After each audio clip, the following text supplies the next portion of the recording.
Hello বন্ধুরা, আজ আমি এক্সপ্লেন করতে যাচ্ছি এরই মধ্যে মুক্তি পাওয়া ক্রু মুভির গল্প।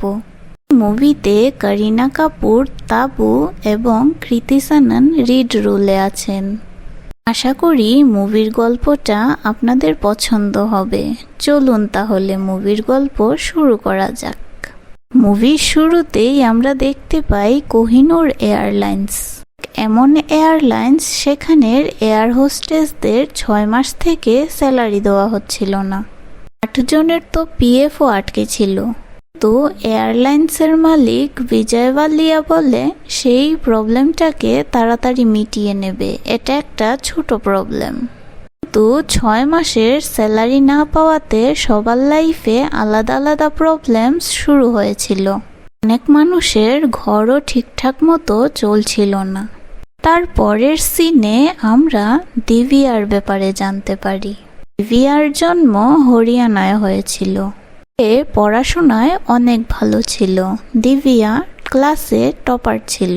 দিভিয়া ছোটবেলা থেকেই পাইলট হবার স্বপ্ন দেখত, কিন্তু দিভিয়া কোনো একটা কারণে পাইলট হতে পারে না, তাই সে এয়ার হোস্টেস হয়ে গিয়েছিল।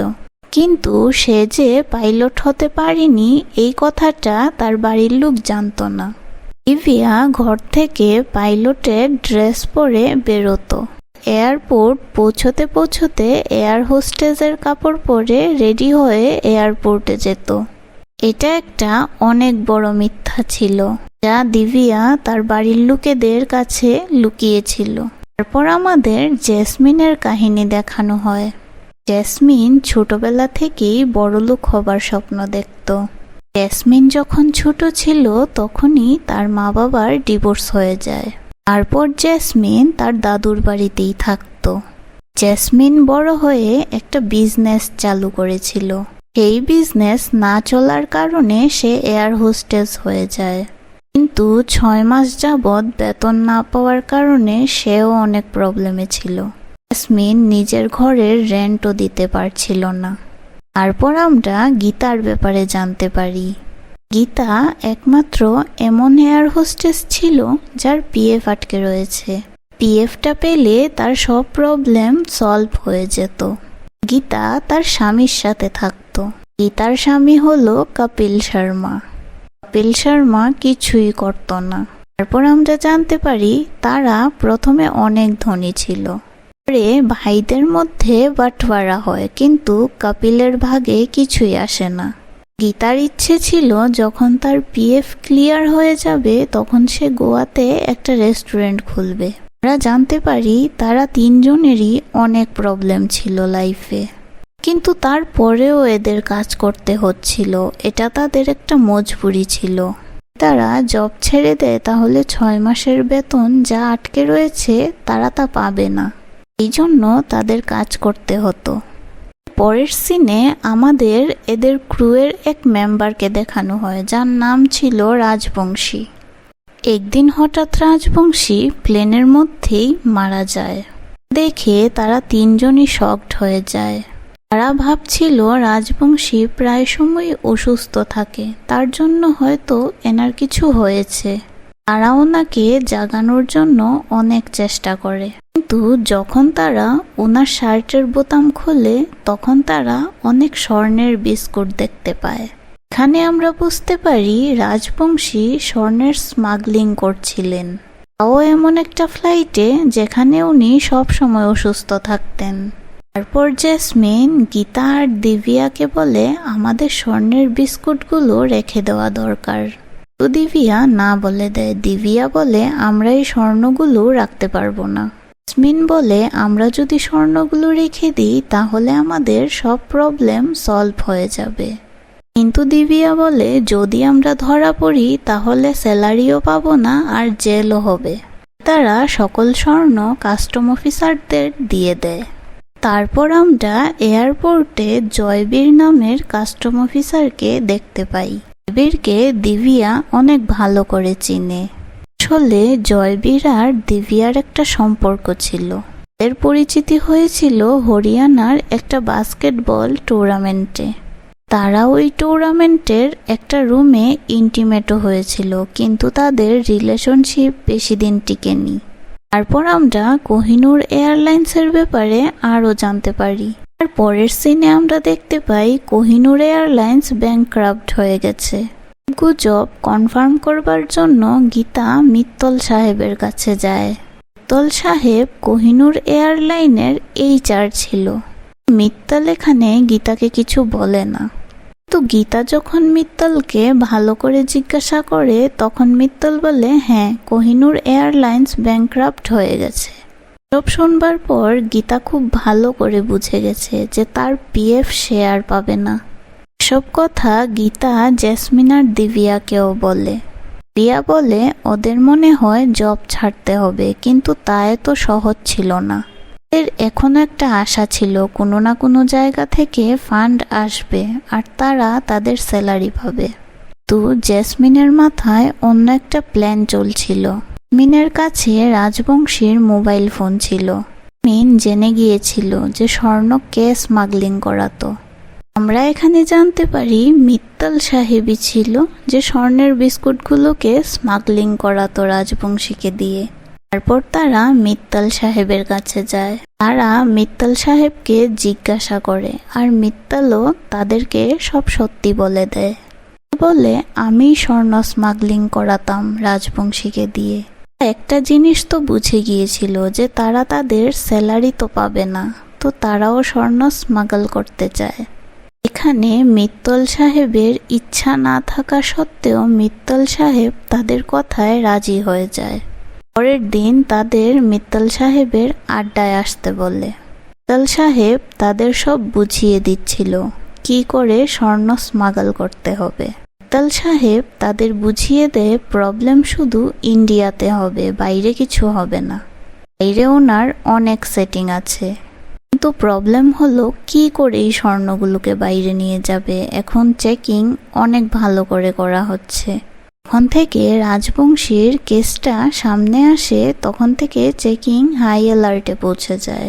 তারপর তাদের মাথায় একটা আইডিয়া আসে। তারা স্বর্ণের দোকানে গিয়ে সব স্বর্ণকে গলিয়ে ফেলে আর চকলেটের আকারে করে চকলেটের বক্সে করে রেখে দেয়। সবকিছু রেডি, এখন শুধু স্বর্ণকে স্মাগল করা বাকি। তারা প্রথমবার স্মাগল করতে যাচ্ছিল, তাই তারা অনেক ভয় পাচ্ছিল। তাদের মধ্যে দিব্যা বেশি ভয় পাচ্ছিল। আর চেকিং হয়, কিন্তু ক্রু মেম্বারের চেকিং হয় না। তারা সহজেই এখান থেকে চলে যেতে পারে। তারা খুব খুশি ছিল, তারা প্রথমবার এতগুলো স্বর্ণ স্মাগলিং করতে সফল ছিল। ভাবেই তারা স্বর্ণের বিস্কুটগুলোকে স্মাগল করতে থাকে। আস্তে আস্তে ধনী হচ্ছিল। তারা অনেক এনজয় করা শুরু করেছিল। এর সব প্রবলেম আস্তে আস্তে কম হচ্ছিল। তাদের লাইফকে তারা ট্রেকে নিয়ে আসছিল। পরের দিন ইন্ডিয়া থেকে বাইরে যাওয়ার ফ্লাইটে কাস্টম অফিসার মালা ক্রু মেম্বারদের চেকিং করতে চায়। এমন প্রথমে কোনোদিন হয়নি যে ক্রু মেম্বারদের চেকিং করা হবে। তারা বুঝে যায় তাদের চেকিং যদি করা হয় তাহলে তাদের ধরা পড়া নিশ্চিত।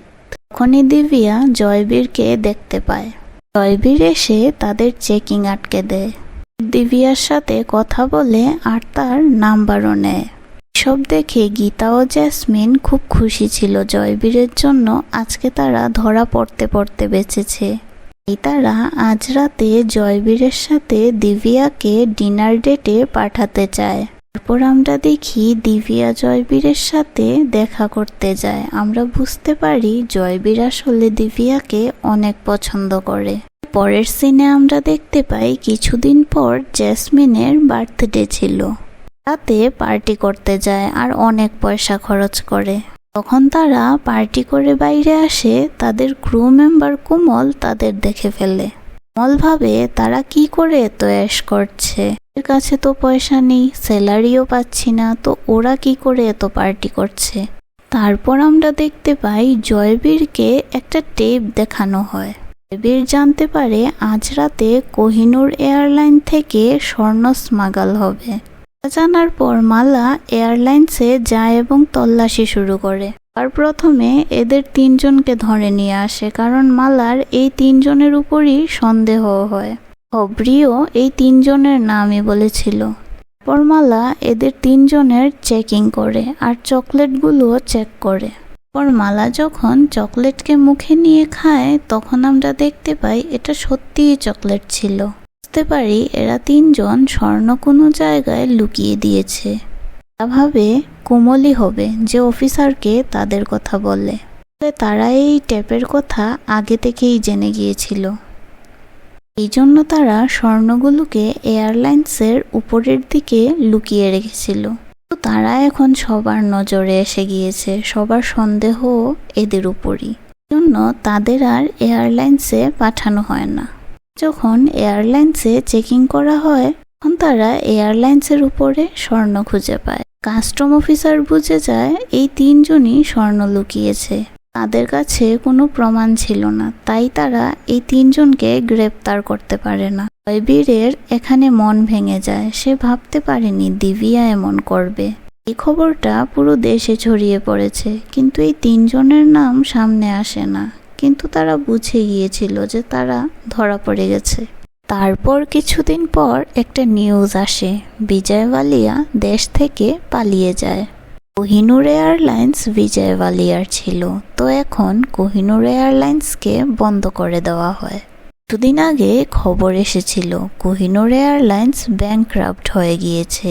এই কথাটা সত্য ছিল। পর আমরা জানতে পারি বিজয় ওয়ালিয়া একা দেশ ছেড়ে পালায় না, মিত্তল সাহেবও পালায়। তখন তারা একটা কথা জানতে পারে, কোমল কাস্টম অফিসারদের ট্যাব দেয় না। মিত্তল সাহেবের ওয়াইফ ট্যাব দিয়েছিল। সে এমন এই জন্য করে, মিত্তল সাহেবের অন্য এক জায়গায় অ্যাফেয়ার চলছিল, আর সে এও চায় না স্বর্ণ আর স্মাগল হোক। এই তিনজনকে ধরা পড়াতে চাচ্ছিল আর কাজটাকেও বন্ধ করতে চাচ্ছিল। মিত্তলের ওয়াইফ বলে সকল স্বর্ণ মিত্তল সাহেবের না, সে তো ভিখারি। এই স্বর্ণগুলো বিজয় ওয়ালিয়ার ছিল, আর বিজয় ওয়ালিয়া চাচ্ছিল সকল স্বর্ণ যাতে বাইরে স্মাগল হয়ে যায়। একবার স্বর্ণ স্মাগল হয়ে গেলে সে দেশ ছেড়ে পালিয়ে যাবে।